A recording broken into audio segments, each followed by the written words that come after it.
Today, speed metal has become a massively popular underground movement that's about to take the mainstream metal world by storm. It's a lot heavier and faster, less melodic. A lot less melodic. I think that's what people want to hear. All those Iron Maiden fans, they really want to hear us.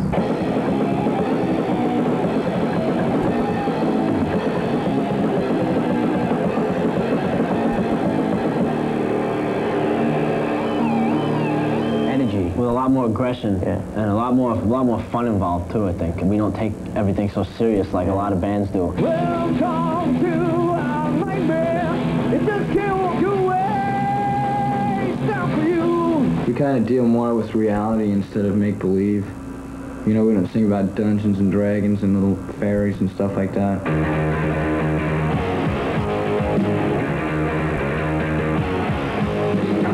We do what we do, and we like it, we stick it out. And if you don't like it, we put another one out. And if you don't like that, we put another one out.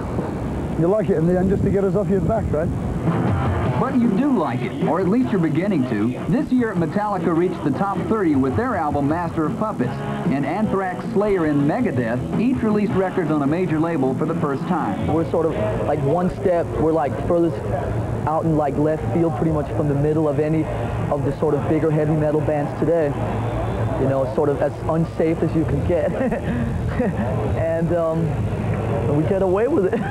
This is the next thing, I think, for the next 10 years or so.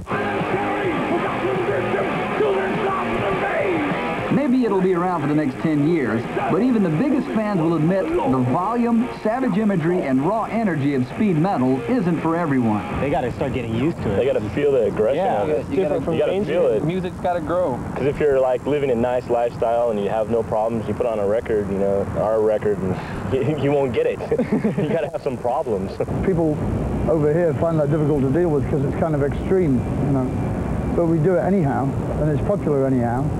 All the people who are bitching about it are people who never heard it. We're going to do basically what we set out to do, and that's break all the rules and have as much fun while we're doing it as we can. In America, Los Angeles is the city you think of when you think of heavy metal. Van Halen, Motley Crue,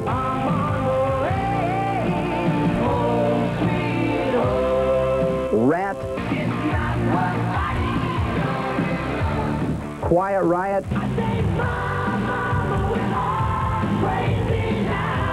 are all part of a long legacy of loud music born and bred in the City of Angels. And it all starts on the Sunset Strip.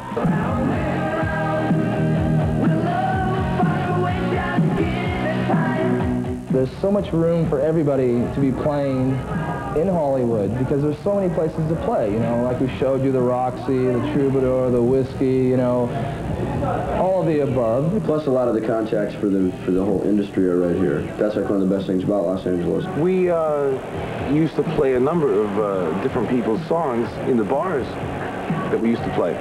You know, 5-hour sets.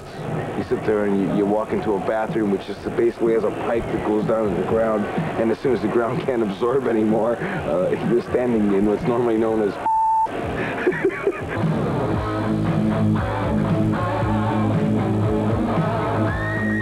These guys make sure things happen in Hollywood. And if it wasn't for these guys, it would be much weirder than it is already.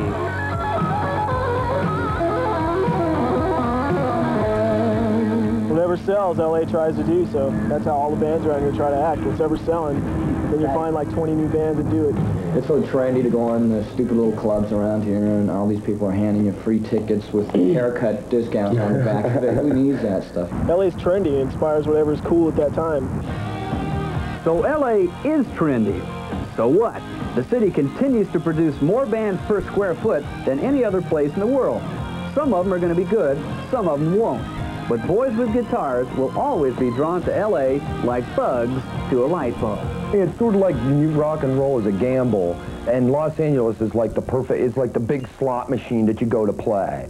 Because if you gamble it all here, if you gamble it all in Los Angeles, you know, you're either going to fall the hardest or you're going to cash in the biggest.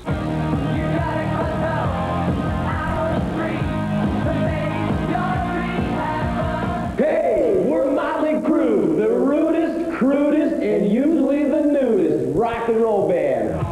What more could we possibly add?